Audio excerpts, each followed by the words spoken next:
दोस्तों आरबीआई की जो गाइडलाइंस है वो आ चुकी है और वो किन किन एप्लीकेशनों पर आई है वो इस वीडियो में आपको जानकारी मिल जाएगी। अगर दोस्तों आपको पूरी वीडियो देखनी है और आपको सारी जानकारी लेनी है कि कौन कौन सी एप्लीकेशन में क्या क्या गाइडलाइंस आई है, इसमें हम आपको जानकारी ए से लेकर जेड तक देने की कोशिश करेंगे। गाइडलाइंस आई है वो आई है बाय पे लेटर एप्लीकेशन। जितनी भी एप्लीकेशन पे लेटर एप्लीकेशन है उनके ऊपर ये गाइडलाइंस आई है। जैसे कि आप देख सकते हैं पेटीएम पोस्ट पेड में भी आपको गाइडलाइंस देखने को मिल जाएगी और स्लाइस से बहुत सारी यूएनआई एप्लीकेशन भी है वो भी आपको देखने को मिल जाएगी। दोस्तों ये एप्लीकेशन क्या होती है कि ये कोई एक बैंक तो है नहीं, जैसे पेटीएम बैंक तो एक पेटीएम बैंक है, यानी उसको आप साइड में रख दीजिए। बाकी जैसे स्लाइस हुआ, यूआईएन हुआ, तो दोस्तों ये कोई बैंक तो है नहीं, ये किसी बैंक से पार्टनरशिप करते हैं, उसके बाद में ही आपको क्रेडिट लाइन देते हैं। जितना भी अमाउंट आपका क्रेडिट लाइन में होता है, आपका सिविल स्कोर चेक किया जाता है, उसके बाद में आपको जितना भी क्रेडिट लाइन होता है वो आपको दिया जाता है। दोस्तों यदि कोई बैंक आपको क्रेडिट कार्ड उपलब्ध कराता है तो उसमें आपको कोई दिक्कत नहीं है, लेकिन दोस्तों एक एप्लीकेशन जो कि आरबीआई के द्वारा रजिस्टर्ड है और वो खुद किसी और बैंक से मर्ज होके आपको पैसे देती है तो वो आरबीआई इसको अलाउ नहीं करता है। अलाउ इसलिए नहीं करता है क्योंकि दोस्तों जो जितनी भी एप्लीकेशन है, चाहे आप बात कर लीजिए यूआईएन, बात कर लीजिए स्लाइस एप्लीकेशन की बात कर लीजिए, उनमें आपको ये देखने को मिलेगा कि दोस्तों वो जितनी भी आपको क्रेडिट लिमिट देती है, चाहे 1 लाख दे, चाहे 50,000 दे, चाहे 10,000 दे, जितनी भी क्रेडिट लिमिट देती है वो आपको केवल वॉलेट में देती है। और वॉलेट का मतलब होता है कि आप उसको पैसे को कहीं भी यूज़ कर सकते हैं। लेकिन दोस्तों आरबीआई ये कहता है कि हम जितने भी वॉलेट होते हैं उनमें आप credit card, ATM card, UPI के अंडर ही आप पैसे ट्रांसफ़र कर सकते हैं। लेकिन दोस्तों यदि कोई बैंक आपके वॉलेट में पैसे डाल दे वो गलत बात होती है। वो इसलिए होती है क्योंकि दोस्तों आप उस पैसे को कहीं भी यूज़ कर सकते हो। यदि आपके पास हिस्ट्री हो बैंक है तो आप हिस्ट्री निकाल सकते हैं, आरबीआई भी उसका ध्यान रख सकती है। लेकिन यदि आपके पास बैंक नहीं है, आप किसी एप्लीकेशन के द्वारा सारा पैसा खर्च करते हैं, कहीं भी खर्च करते हैं, तो आरबीआई उसकी जानकारी नहीं रख पाता। इसलिए आरबीआई ने इन एप्लीकेशनों को, जितनी भी एप्लीकेशन है पे लेटर एप्लीकेशन को, उनको नोटिस दिया है कि आप ये सब काम बंद कीजिए। क्योंकि यदि आप या तो एक बैंक रख लीजिए, बैंक से आप सारा पेमेंट कीजिए, या आप इन सब काम को बंद कर दीजिए।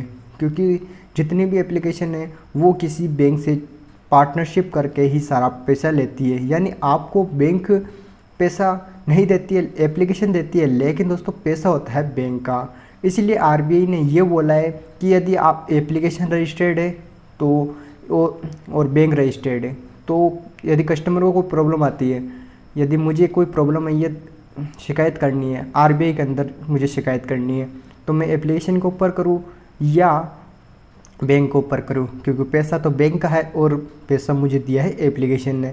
यदि मुझे कुछ समस्या आती है, कोई छोटी से बड़ी समस्या आती है और मुझे शिकायत करनी है, तो मैं किससे शिकायत करूँ, किसके ऊपर शिकायत करूँ? या तो मैं बैंक के ऊपर शिकायत करूँ या एप्लीकेशन के ऊपर शिकायत करूँ, क्योंकि पैसा तो बैंक ने दिया है और पैसा मुझे दिया है वो एप्लीकेशन ने दिया है। तो मैं शिकायत किस पे करूँगा? क्योंकि वॉलेट के अंदर तो एप्लीकेशन में शो होता है मुझे तो बैंक ने कोई पैसा नहीं दिया, लेकिन एप्लीकेशन तो बोलेगी, बैंक तो बोलेगी हमने आपको पैसा दिया है। इसीलिए दोस्तों आरबीआई ने सीधा सीधा बोल दिया है कि आप ये सारा काम बंद कीजिए। और दोस्तों आप किसी जितनी भी लोन की एप्लीकेशन होती है या चाहे पे लेटर एप्लीकेशन होती है जो आरबीआई रजिस्टर्ड होती है, आप उनकी शिकायत आरबीआई में कर सकते हैं। क्योंकि एनबीएफसी से जितनी भी रजिस्टर्ड होती है, यदि आपको कुछ भी प्रॉब्लम आती है हरेसमेंट करने की या कुछ भी प्रॉब्लम आती है तो उसकी शिकायत आप आरबीआई में कर सकते हैं। यदि वो आरबीआई में रजिस्टर्ड नहीं होती है तो उसके लिए आपको सीधे ही लोकल जो थाना लगता है आपके, उनसे कॉन्टेक्ट करना पड़ेगा।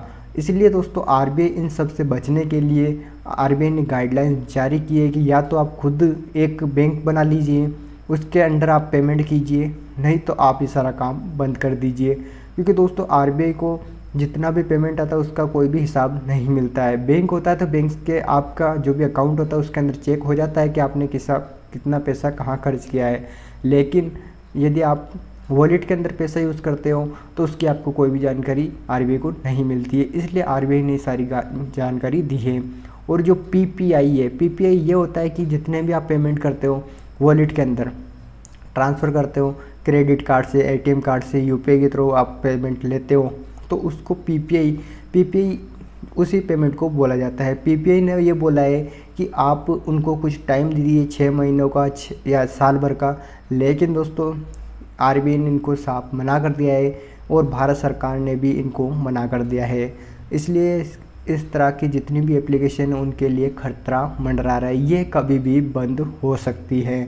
जितनी भी पे लेटर एप्लीकेशन है वो कभी भी बंद हो सकती है, चाहे आप बात करें फ्री चार्ज की और बहुत सारी जितनी भी एप्लीकेशन है उनके बारे में, पोस्ट पे या यूआई, तो दोस्तों उनकी बात करें तो ये सारी एप्लीकेशन बंद होनी है। और जो जितने भी लोगों ने इनसे पेमेंट लिया है, क्रेडिट लाइन लिया है या क्रेडिट कार्ड उपलब्ध है, तो उनका क्या होगा, रीपेमेंट करना है या नहीं करना है, वो दोस्तों आपको जल्दी गाइडलाइंस मिल जाएगी और हमारे चैनल पे आपको जानकारी मिल जाएगी।